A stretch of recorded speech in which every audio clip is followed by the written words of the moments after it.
a nostalgia critic. I remember it so you don't have to. Just at the height of Batman the Animated Series popularity, Warner Bros. Decided to do a spin-off with Superman, using a lot of the same people. And that show seemed to do well enough that for its next season, and Batman's fourth, they decided to combine both of them together in the new adventures of Batman and Superman. But that wasn't the only surprise people were given. Batman went through some seriously noticeable changes, including new designs, new characters, and just an all-around new feel. It was still the same animation and same voice actors, but the evidence was clear. This was a different Batman than what we saw 3 seasons before. Season 4, or the Red Sky series as I call it, was very controversial, at least among fans. Some say it was a welcome change of pace, others say it was trying to fix something that was never even broken. Whatever the reason for the changes, it of course invites the question, was Season 4 a hit or a miss? From a character setup, we still have the same backstories, only some of them have moved on since we last saw them. We see that Dick Grayson is fed up with being Robin and has moved on to being Nightwing, leaving Robin to be placed by another Orphan, only half his age this time, named Tim Drake. It's nice to see Grayson go rogue and finally develop his own badass persona, but it's still strange to see Bruce Wayne take someone even younger now under his Batwing as Robin. This guy has to be worst parent of the year!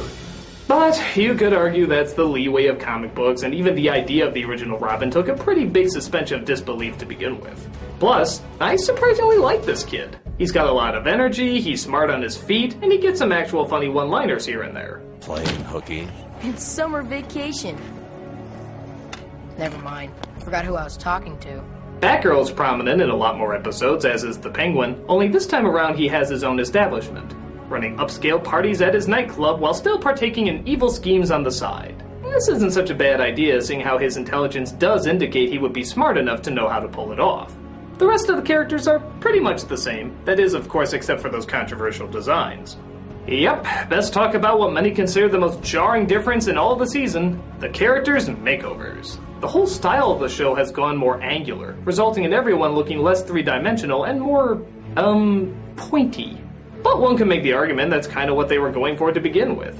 I mean, Batman's chin does look like the bottom of a box, doesn't it? So here, you could say they're just going all the way with it. Plus, the red sky and blacker backgrounds did help the colors stand out even more, so the characters actually did pop out whenever they were on screen. But subtle changes to characters like Alfred or Two-Face aren't major issues, but huge changes to characters like Catwoman and the Joker are. So let's go over them briefly. Batman has gotten rid of the yellow on his symbol, which I'll admit I do really miss, but to be fair, it did sort of look like a bullseye. Not the best nightly camouflage. But oddly, that doesn't stop Batgirl from changing into bright yellow cape, gloves, and boots. Oh yeah, you'll blend into the shadows much easier that way. At first I thought this was a pretty silly change, seeing how the original costume helped her to hide in the night a lot more. But the more I looked at the original costume, the more I realized it did just sort of look like Batman's costume on a college girl, and nothing else distinctly unique about it. So maybe this would help give her a little bit more of an identity. Plus, if Batman still dresses his adopted son as a neon fire hydrant, I guess the same kind of bizarre logic can work here too. Penguin was an odd callback to the design of the 60s, but again, if they want him to run a ritzy nightclub, it makes more sense he would look a little bit more sophisticated. Strange as it is though, I have grown more accustomed to that upscale voice coming out of this monstrous design than I have this one that's probably more fitting. Haven't you heard? I've reformed. $50,000 for the diamond. I think I'm just too used to it. Our femme fatale certainly look darker. That is, while Harley has few to no changes, both Catwoman and Poison Ivy have prominently blacker toned costumes and paler skin. This results in them looking more threatening and badass, but I will say they may look just a touch too young. In the original, there was no mistake that these were women, maybe in their late 20s or early 30s. But in the redesign, they look more like college students, maybe around Batgirl's age.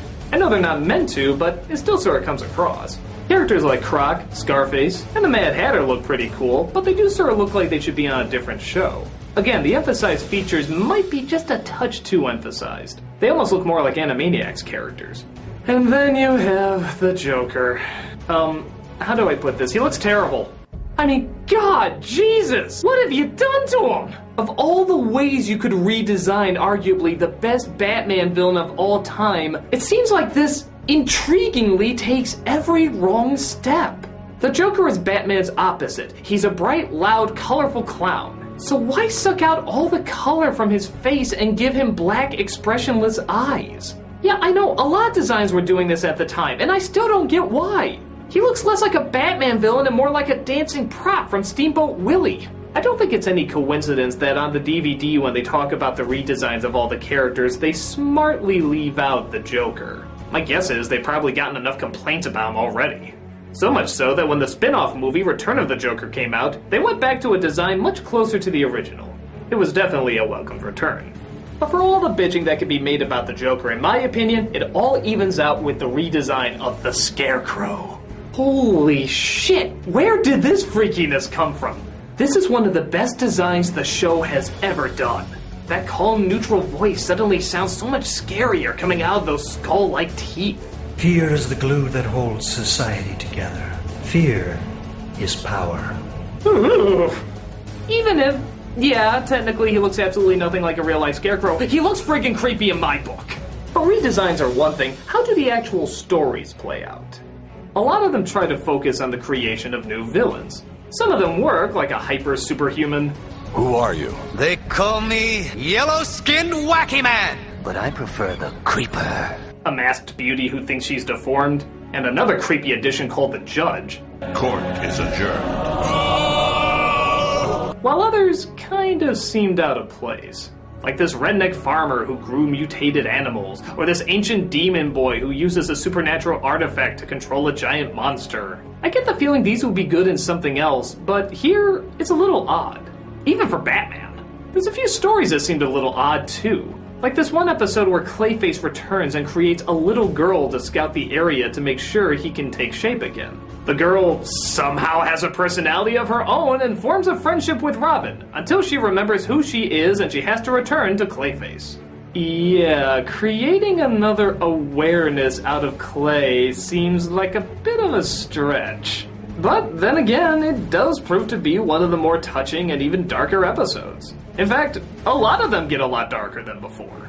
We get an interesting dive into an abusive relationship with Harley's backstory, a funeral for Batgirl right after seeing her fall to a pretty gruesome death, and even the Joker gets axed off after mentally torturing and brainwashing Robin to be his psychotic spawn.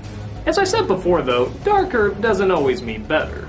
For example, in Mr. Freeze's return, he loses hope in humanity, and he even loses the majority of his body to his disease, resulting in him ending up as... I was hoping to see you again. Oh Christ, that is beyond fucking stupid. This is Marvin the Martian, science guys, what am I looking at? But for every episode that tries something new that doesn't work, there's another one right around the corner that tries something new and succeeds. One especially fun one is where 3 kids share their stories about what they think Batman is like, displaying the different interpretations that Batman has had over the years. They even take a pretty heavy hit at Schumacher, as one of the kids named Joel has his own strange fixation on the Dark Knight. I love Batman. All those muscles, the tight rubber armor, and that flashy car. I heard it can drive up walls. Yeah, sure, Joel. Ouch.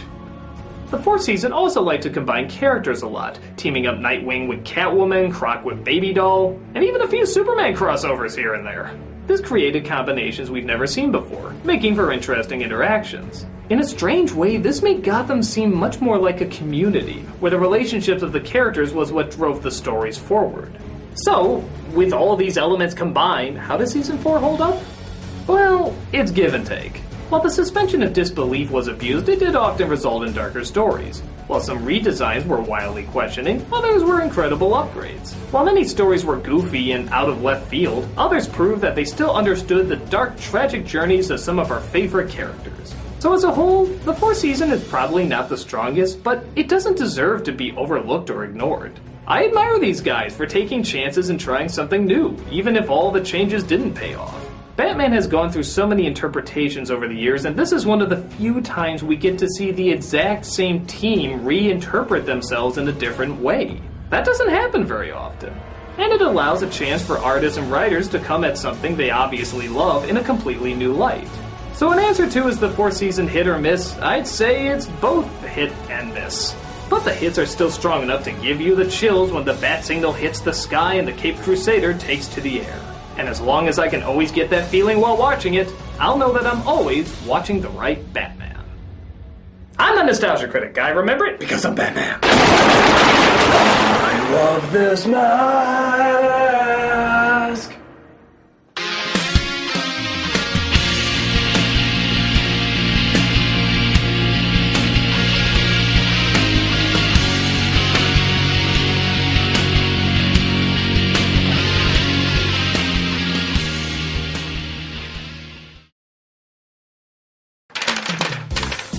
Oh, hello.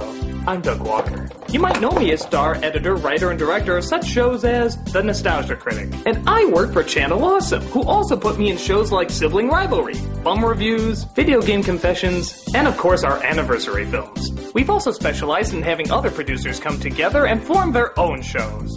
And while there's many shows we're currently working on right now, one of them could use your help. And by help I mean money. And while I know many of you would like to just give us money for absolutely no reason whatsoever, we find that's just not good enough for us.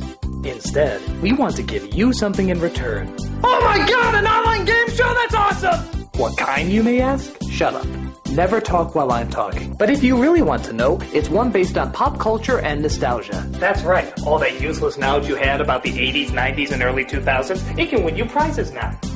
But I know what you're thinking. What separates this from other game shows? Well, we want to make this one funny. That's why we got funny man and nostalgia expert Brad Jones to host the show. Get that fucking camera out of my face! He couldn't be happier about hosting this brand new event, and neither could we. And I know what you're saying. How do I know you guys are able to do a show about nostalgia faithfully?